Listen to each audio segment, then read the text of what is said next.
Shalom Alaikum. Berjumpa lagi dengan saya pada perenungan hari ini, tanggal 10 Mei 2024. Kembali saudara, jangan lupa saudara di pagi yang cerah ini, kita mau bersyukur di dalam doa kepada Tuhan Allah kita.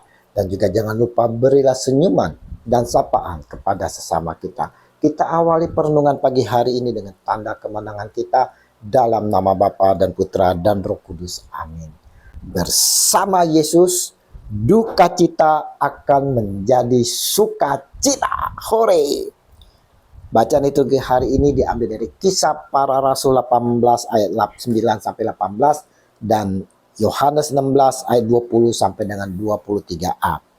Saudara-saudaraku yang terkasih di dalam kasih Kristus, kita semua saudara pasti pernah menyaksikan di dalam film atau video atau YouTube bagaimana perjuangan seorang ibu yang sedang menjalani proses persalinan.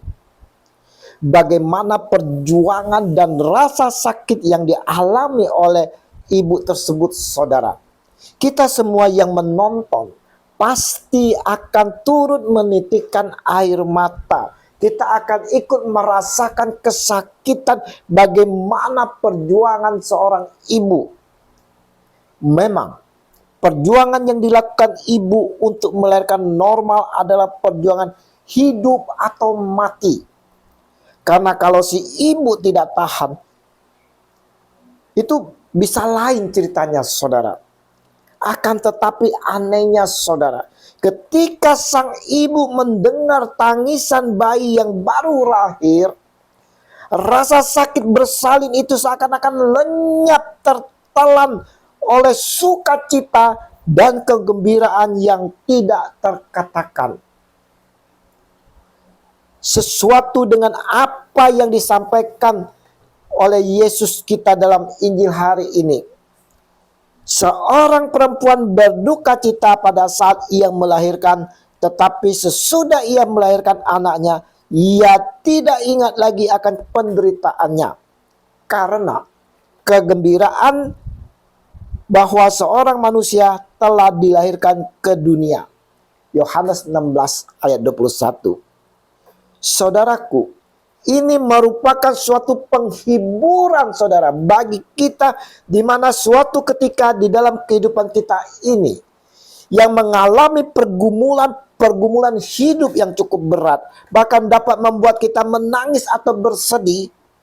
Akan tetapi saudara, ingatlah perkataan Yesus, sesungguhnya kamu akan menangis dan meratap, tetapi dunia akan bergembira. Kamu akan berduka cita, tetapi duka citamu akan berubah menjadi sukacita.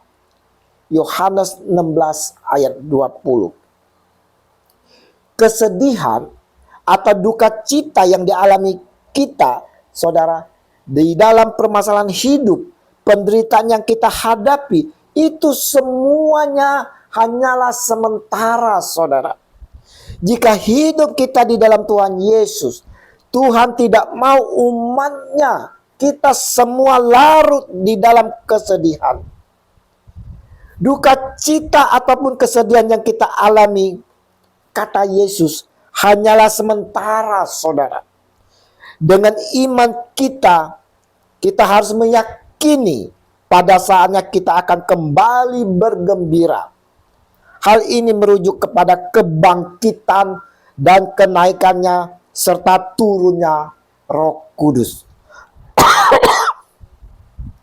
Oleh karena itu saudara-saudaraku yang terkasih, kita sebagai pengikut Kristus, seberat apapun kondisi yang kita alami saudara, tetaplah memandang jauh ke depan, percaya dengan iman saudara bahwa Tuhan akan mengubah duka cita kita menjadi sukacita yang tidak terkatakan. Seperti seorang ibu yang melewati persalinan yang begitu menderita, menahan sakit dan mempertaruhkan nyawa saudara. Akhirnya saudaraku, si ibu akan bersukacita yang tak terkatakan. Mari saudara-saudaraku yang terkasih di dalam kasih Kristus, biarlah kita mau saudara selalu berada di dalam hadirat Tuhan kita Yesus Kristus. Terutama apabila kita mengalami kesakitan, kedukaan saudara, mengalami penderitaan saudara. Dia, Tuhan kita, Yesus Kristus selalu memperhatikan, dan dia pula yang akan menghibur kita saudara, dengan rohnya, Roh Kudus yang dicurahkan kepada kita. Roh Kudus itulah saudaraku yang terkasih yang akan menghibur dan merubah semuanya menjadi sukacita penuh.